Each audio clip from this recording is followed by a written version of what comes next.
पुनमकु तराम नौकचरी हौजी सथरीब फिफा वर्ल्ड कप लिसिंग अनि कुन तरुकी सानकिब मैचसिंग एमएम न्यूज लाइव चैनल की मैकेदी मियाम द सलमन पाउदमजरी न्यूजीलैंड मेसी की पांचन अर्जेंटीना माइ फाहनख्रे इजिप्ट ना न्यूजीलैंड बु पांचन अहुम अमदा थोइख्रे बेल्जियम अमसुंग ईरान अमदी उरुगे अमसुंग Cape Verde draw सख्रे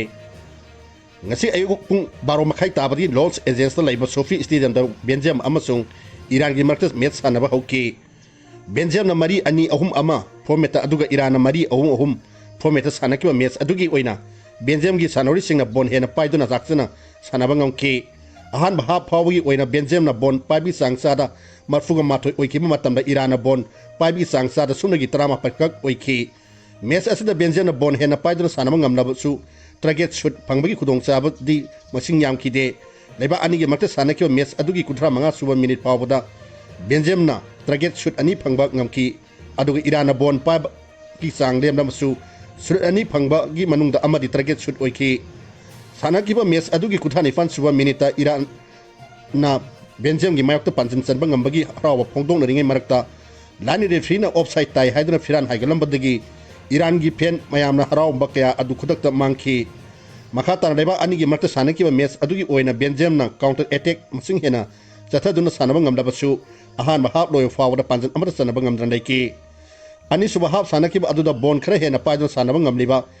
Belgium na panjan chanba ya ba counter attack sing chatha duna sanarki akan mo to leba ani gi ani na namba tonu ki ba adugi taru humpu ga tare suba minita Belgium gi Nathan Goina ka henba phone ama torubi damak referee red card utuna findagi mapan ton ki Belgium gi sanaro ama hanthaki adugi khudong saba lorga panjan chanba ngamna akan momong da honor ki adum oinamak match ki apiba aroi matam phawada Iran gi maikai di panjan ama da chanba ngam kide Belgium gi oina su match doiba phawada panjan chanba ngam kidabdagi match adu draw sakki urge ama sung Cape Verde na sanaki ba matching ngasi ayuk pung ohunga makai tabadi haurga Miami da laiba Hard Rock Stadium da urge amasung Cape Verde gi marakta match sanaba hauki urge na mari ani ahum ama format aduga Cape Verde na mari ama da format sanaba hauki ba match adugi oina urge gi sanaro singna bon khara hena paidon sanaba ngamki match asida urge na bon hena paidon sanaba ngamna basu match adugi konima to suba minita Cape Verde na ahan ba panjin sanba ngamki panjin adu tim adugi sanaro kedrin pinana sankibani Cape Verde na panjan san khraba matung bon hena paidro sanaba ngamliba urge gi maikai digi panjan sanba ngamna ba counter attack sing sadaduna sanaba horki match adugi rifu mari suba minita urge gi Mexi Miniano Arizona panjan ama sanduna panjan amamamda manana daiki madui matung ahan ba hapki injury time da urge gi Augustin Kelobiona panjan ama sanba ngamki baga loinana ahan ba da hap loi fawada urge na panjan ani ama da mangjin tharga leiba ngamki ani suba hap sanaki ba adura Cape Verde gi maikai digi equalizer oiriba panjan adu sanba ngamna ba yamno kan honor ki urge gi oina su makha ta ba panjan sanba ngamna ba counter attack sing chata duna sanaki leiba ani na kan momong da namba tono ki ba adugi humpuga mathoi suba minita Cape Verde gi henio barena na panjan amma sanduna panjan ani ni da manana daiki makha ta na sanaki ba match adugi apiba san aroi matam phawada makha ta ba panjan sing chanaba ngamki dabdi match adu panjan ani ni da draw saki match asida urge gi sanaroi ani amadi red cap Verde gi sanaroi ani punna sanaroi mari da referee na yellow card book tawki urge na match loiba fawada corner kick trama to kawi khudong sabu pangki adu Cape Verde gi oina di corner kick mari khatamak kawba ngamki New Zealand amasung Egypt na sanaki ba match da ngasi ayuk pung taruk ta badagi Vancouver da laiba BC Place da New Zealand amasung Egypt ki marakta match anaba hauki New Zealand na mari ani format aduga Egypt na mari ani ahum ama format sanaki ba match adugi oina Egypt ki sanari sing na bon khara hena paiduna sanaba ngamki match adu da Egypt na bon paibigi sangsa da yakai taru oiki ba matamda New Zealand na bon paibi sangsa da nipu mari kak oiki match asda Egypt na bon hena paiduna sanaba ngamna basu match adugi hogulakpat minute 30 mangana subada New Zealand na ahan ba panjan sanba ngamki panjan adu tim adugi sanaroi phin surmana sankibani magi panjan aduna ahan ba hap loy fawda New Zealand na panjan ama sonoi da makjin tharga laiki ani suba hap sanaki ba adugi yakani pan suba minita Egypt ki Mustafa Jikona panjan ama chanba ngamki magi panjan aduna Egypt ama sung New Zealand panjan amamamda manhanki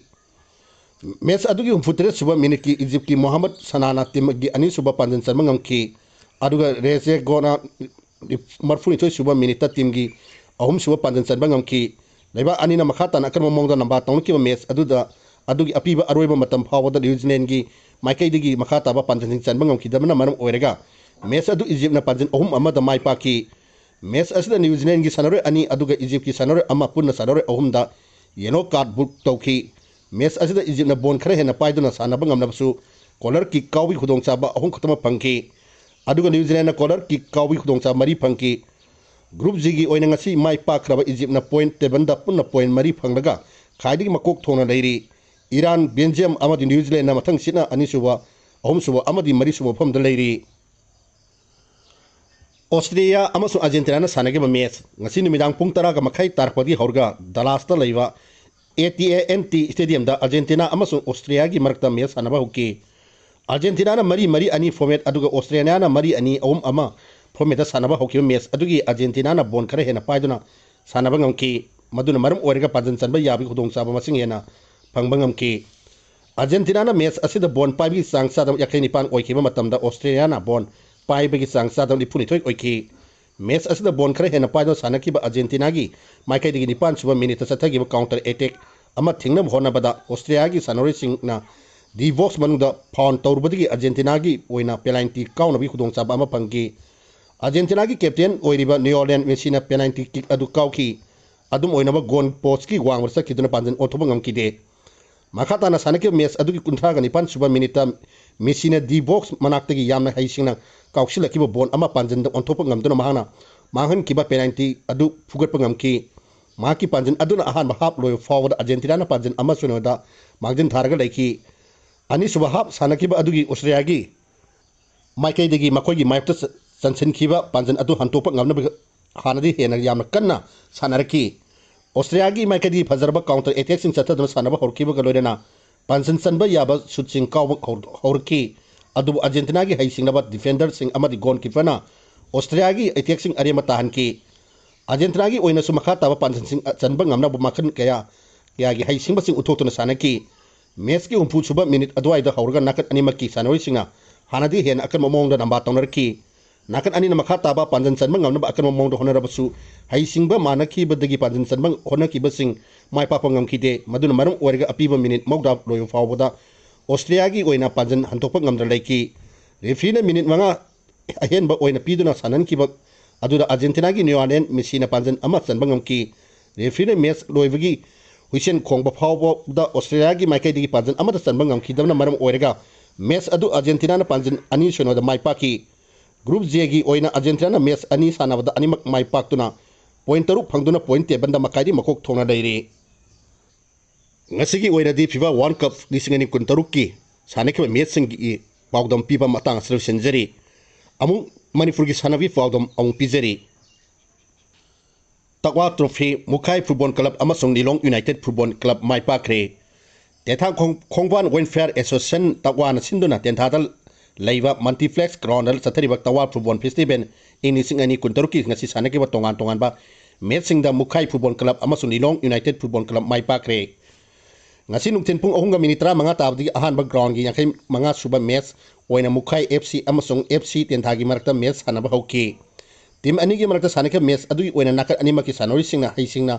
haisingma manana sanaba ngam kibana maram oirga amana amagi maikai da panjan sanaba hona kibsing mai pak pangam nakide nakan ani na sanake match adu ahan ba hap loiba phawba da tim ani mana panjan amata sanaba ngamdra laiki ani suba hap sanake ba adu gi oina sumakhata na tim ani na bon paibi sang chata manana sanaba ngam ki match adu gi nifu taret suba minute Mukai FC gi sibandona panjan ama chanba ngam kibaga loina na match adu Mukai FC na panjan ama sone da mai paki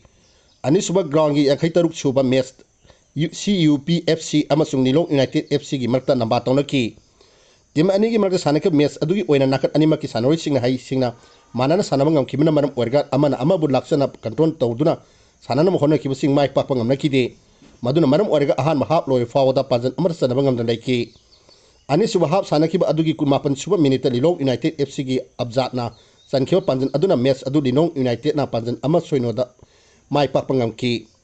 ngasigi match adu Smart Security Service tiragi president N Samo secretary N Pratap Linam Branch Private Limited gi MDS Alan retired major Y Angamba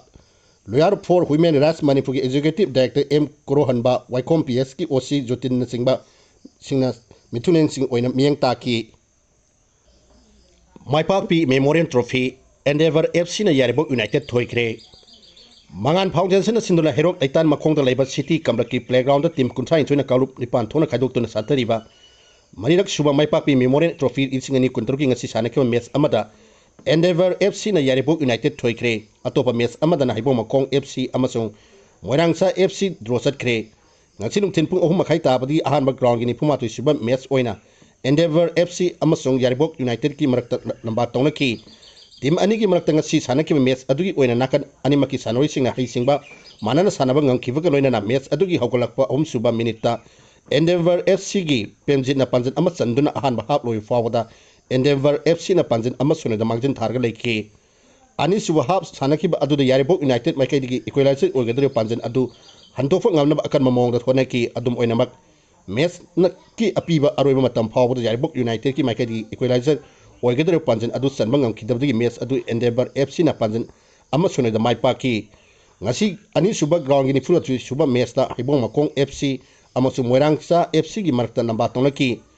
Team Anigi Marakta Sanaki Mes Adugi Oina Nakan Animaki Sanori Sing Sangsata Haising Manana Sanaba Ngamnabasu Ahan Bahap Loy Fawda Moirangsa FC na Panjin Amasure the Mangin Targa Lake Ani Subahab Sanaki Adugi Apiba Aroy Matam Fawda Team Anina Panjin Anini the Sanaduna Draw Saki Loisalabada MM News Live Channel Bumiang Tabir Kwai Puno Maku Amka Hanakrum Zari